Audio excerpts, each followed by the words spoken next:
One of the most, I don't know, prominent things I've been thinking about, and just really trying to find some bright side, some silver lining to this situation, and I haven't been able to come on to any of it, but there's several I can speak to, but today I wanted to focus on that, you know, one day I'm gonna die. I'm gonna be gone. And that time is gonna come sooner than you think. It's gonna come sooner than you think, or it feels like it should or would for all of us. And I can say from experience, and which is why I feel like maybe if your mothers had happened to have people, parents or siblings pass away, that they would be able to empathize with this and not want to steal moments from their children, like what's happened here. But I can speak from experience in telling you that my dad, all I have of him now, not only are they memories, but those memories start to fade fast. Our loved ones who have gone on, they quickly turn into memories of a memory, and then they really just turn into a concept after long enough that we kind of keep with us as part of us. And just today, and this is why it dawned on me, that's why I say I've been looking and I can't find something to be thankful for, but this popped into my head that again, there are things that I could say I'm thankful for out of this situation that have grown me and whatnot. But what popped into my head just now, anyway, is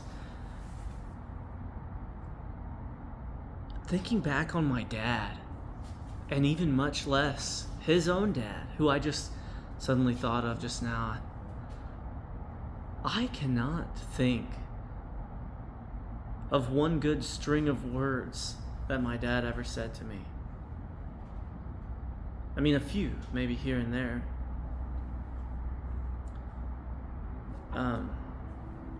But those were times, even those were kind of negative things that were burned into my memory because of how hurtful or whatever it was. And my dad didn't typically say hurtful things to me. He wasn't abusive.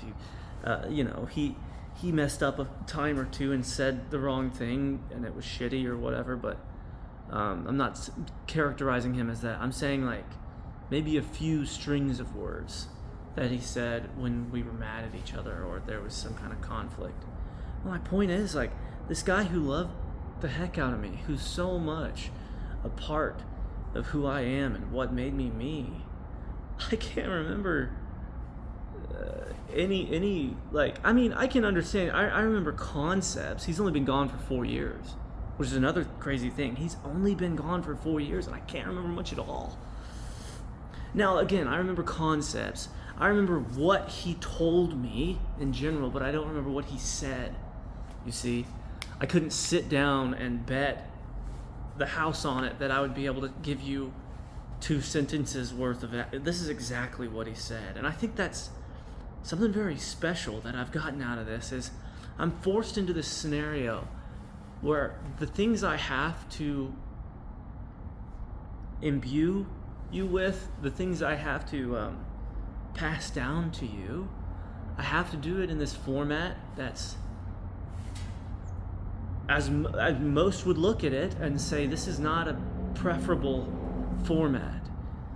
I should be able to tell my kids everything I'm trying to relay to you guys while you're sitting on my lap, while we're in the middle of us reading a book at bedtime, and I stop and I talk with you about these concepts in life. And that's the preferable way to do it. But if you think about it, this way you will always have actual documented, well, what exactly did he say there? We can try and remember what he was trying to relay to us, but can we really remember what he said word for word? And I think that's kind of cool, right? Because I wouldn't have done this otherwise. Now with a third child, I think I might think to do this, because there is something so special. I wish I had more from my dad that was written down, more from my dad that was recorded and directed at me. Because in as much as I always do feel like I have some part of him with me, you know, like I said, he made me who I am, or he contributed largely to that. I just feel like I would have him with me even more so if I could look at these videos and look and say, well, what did he say there? You know, all throughout the Superman movies, the old ones with Christopher Reeve, you always have Superman, and honestly, really any Superman iteration since then, but it's mostly relayed to you that in the early ones that there was a closeness that Clark, Superman, Kal-El, whatever, there's the train. There was a closeness that he felt with his heritage, with his dad, with his most immediate ancestor, with who he was, because he had all these lengthy just recordings after recording after recording of his dad kind of giving him the life lessons of what a dad should be able to give their kid, right?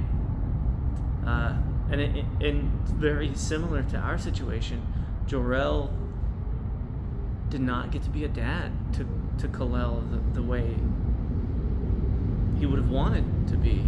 But at the same time, Kal-El had always these recordings to go back and look on, right?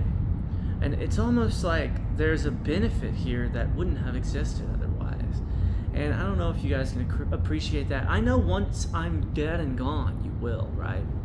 These aren't going to be, if we have a great, healthy, well-bonded relationship when you're 30 and I'm 50, these will be like, you know, you'll forget about these. Or you'll say, he was being corny, whatever. You may be dismissive, or not even have any negative attitudes towards it. Just, they won't stand out to you as much. But when I'm dead and gone, just remember me, mark my words now.